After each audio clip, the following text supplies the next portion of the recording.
take it through there? Yeah. Yeah.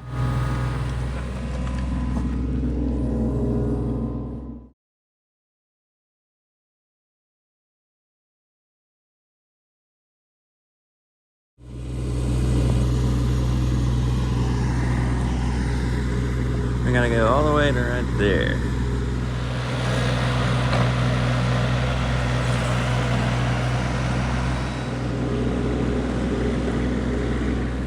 This is from where we did their power the other day. I think it looks pretty good. We had to get an extension on the mast pole because they only come in 10-foot sections.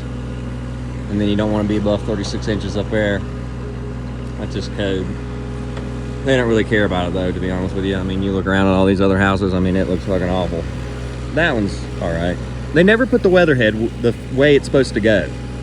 Like, I don't know. I like to face it like to where the line's gonna be. That's just me though. Yeah. Here's your grounding bridge. That way you can, other people can come and connect to ground. If you put like a generator in or anything like that, you don't have to put more ground rods in. You just connect to this ground. Pretty nice. Here's the breaker box. I don't know who makes this one. I think it's by Eaton. They make everything. You got your little clamps here. You can buy, these clamps can be expensive, but we just buy the little cheap ones. And then there's the extension of the mast pole. You gotta go get it re-threaded because when you cut it, only thread's gonna be on one side. Yeah, and then when you drill out the stuff for the eave, put your hole saw in reverse. It sands it instead of ripping it. If you put it in forward, it rips it out every time, I promise you. I do this for a living. All right, here's some of the stuff Clayton Holmes gives us. I love these swooping 90s, those are amazing. This is only to be used in the upright position now. I see it all the time, people get this shit backwards. I mean, if you name it, if it can be done, they do it. And then here's the water. You just got normal PEX, CTS, and then it goes over to your ball valve. You just crimp that on, a little lead ring there. And then you got a little brass nipple there that Dad likes to use, because that way it don't rot. And then you got your pressure regulator. I like to put the ball valve before the regulator, so that way you can just shut it off there. You don't need it be regulating all that. Yeah. Ain't nothing crazy. And then they got this old CPVC that it transitions to up in here. I think that's old. I mean, it feels like it's CPVC. It feels like between that and PEX. I don't know. It might just be white PEX. I think that's what it actually is, because it don't feel like CPVC. And then here's your heat tape hookup right there.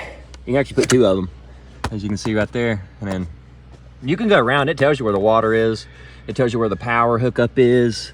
It says it right over there. You can see it right there. Yeah, you always want to check little holes like this. That's basically what it looks like down there when you find the connection, the drop.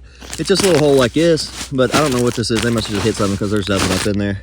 I've actually seen the connections before where I go to grab it and it just moves anywhere, and then you know that they've hit something that's busted. So you gotta, I mean, you don't have to. They could have someone else come in and do it, but I do it for them. You just cut it open and go in there and repair it, so that way no one else has to come and mess with it.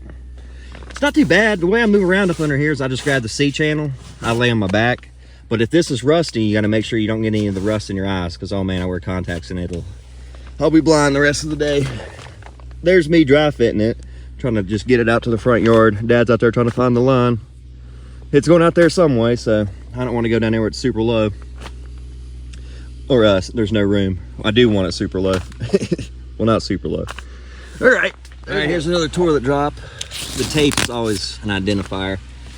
That's because I already took that off though, but they usually have a cap up in there. And I don't know what this blue stuff is that they glue it. They glue it from the inside, which I don't like because it leaves these little, I don't know, it's like chip. It feels like Doritos chips is what it feels like. Yeah. There's Dad up there. Oh, Daddy-o. Look at him shaking it. Shake it. Right here, where it's a double wide, this is the water crossover. That way the water can go from one side to the other. It's actually going from this side I just came from to this other side, which is the front. All right, here's a machine Dad bought last week, actually. A Kubota 27. It's pretty awesome. I like it. A little bit small. Had a 57 before, I think. Yeah, 57. It's obviously a lot bigger, but we're using this for plumbing hookups, water hookups, and digging up septic tanks. It's pretty awesome. I love it.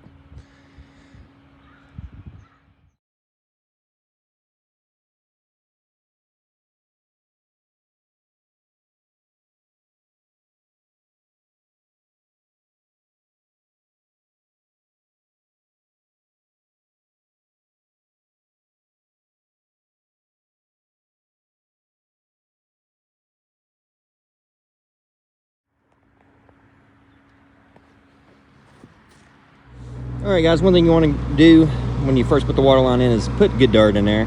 Don't just sling a bunch of rocks and shit in there. You can put rocks in after you put the good dirt in, and then go through and just walk it in, just get a shovel.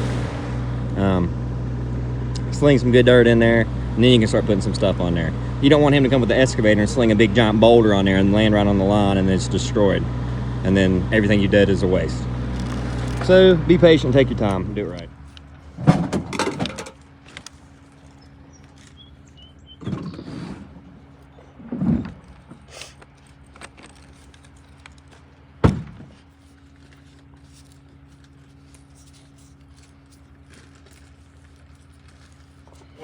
I ain't gonna leave it on, I ain't gonna fill everything up. Okay.